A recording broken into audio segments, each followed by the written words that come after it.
Hello guys welcome to my new blog. साथीहरू सबैलाई मेरो यस युट्युब च्यानल सरोज सर्चमा हजुरहरूलाई स्वागत छ है।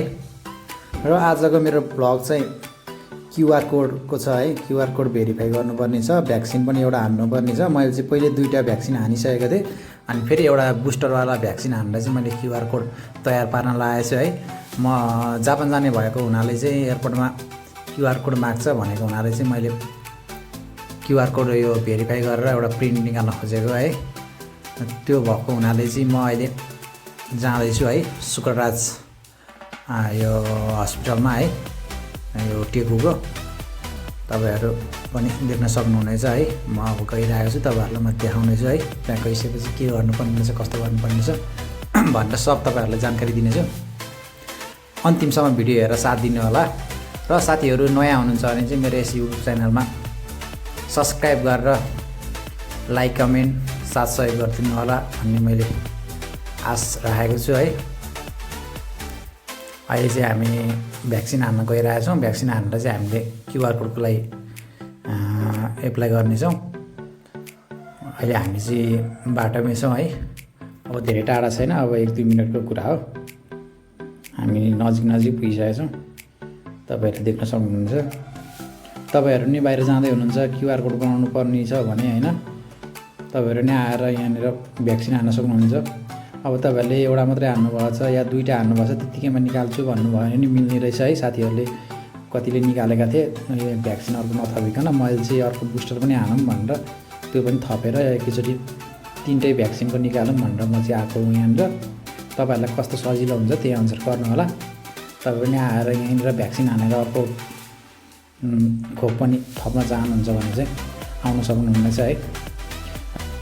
यो भिडियो बनाउनुको प्रमुख उद्देश्य चाहिँ यही मेरो भिडियो हेरेर आउनु हुने साथीहरूको लागि हो है। उहाँहरूलाई चाहिँ सजिलो होस् होइन, सहयोग पुगोस् भनेर मैले यो बनाएको यो भिडियो है। तपाईँहरूले यसलाई नै फलो गरेर गर्न सक्नुहुनेछ।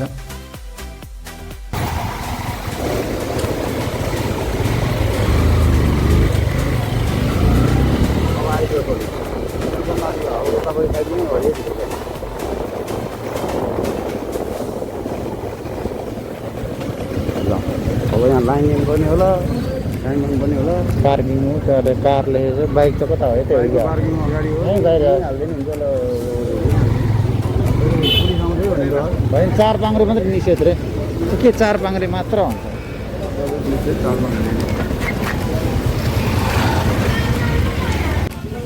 साथीहरू खोप हान्ने है, यहाँनिर आएर यो तपाईँहरूले चाहिँ यो आफ्नो खोप हानेको कार्ड चाहिँ देखाउनु पर्ने हुन्छ। यो देखाएर तपाईँलाई यहाँ स्ट्याम्पहरू हानिदिन्छ, अनि लेखिदिन्छ उनीहरूले, डेटहरू सबै थोक ल्याइदिन्छ।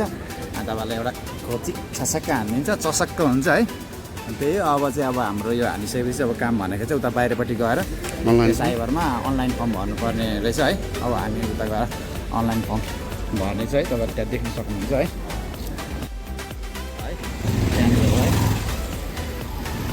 साथीहरू आज चाहिँ हामी यहाँ खोप हानेर है यहाँनिर अनलाइन फर्म भर्नलाई आइसकेका छौँ। यहाँनिर चाहिँ पासपोर्टको फोटो र आफ्नो फोटो चाहिने रहेछ, पासपोर्ट साइजको। अनि त्यो फोटो दिइसकेपछि चाहिँ उहाँले अनलाइन फर्म भरिदिनुहुन्छ। अनि त्यसपछि हामी उता राष्ट्रिय सभागृह जानुपर्ने हुन्छ है। त्यो क्युआर कोड आज लिनुपर्ने केसमा चाहिँ दाइले हाम्रो काम गर्न लाग्नुभएको है। यहाँनिर फर्म भर्ने है, अनलाइन फर्म। भ्याइ नभएछ हेर्नुहोस् न है, तपाईँले देख्न सक्नुहुन्छ। त्यही भएर हामी अहिले वेटिङमा छौँ। दाइले अनलाइन फर्म भरिदिनुहुन्छ। अनलाइन फर्म भरिसकेपछि हामी तुरुन्तै कुदिहाल्छौँ राष्ट्रिय सभागृहतिर। अब यो पछि गरेको अरू अपडेटहरू तपाईँलाई दिँदै गरौँला है एकछिनमा है।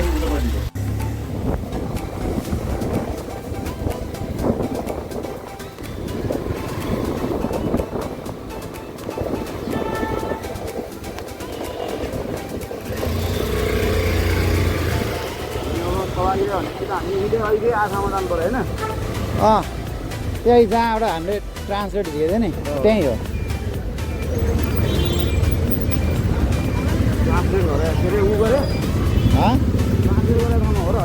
हो क्या त्यही हो, त्यही बाटोमा बाटो त्यही हो। तर अगाडि त्योभन्दा 1-2 स्टेप अगाडि हो क्या। छिर्ने ठाउने रहेछ होइन, छिर्ने ठाउने रहेछ।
साथीहरू म चाहिँ यो खोपको क्युआर कोडको लागि हामी अहिले राष्ट्रिय सभागृहभित्र आइसकेको छौँ है।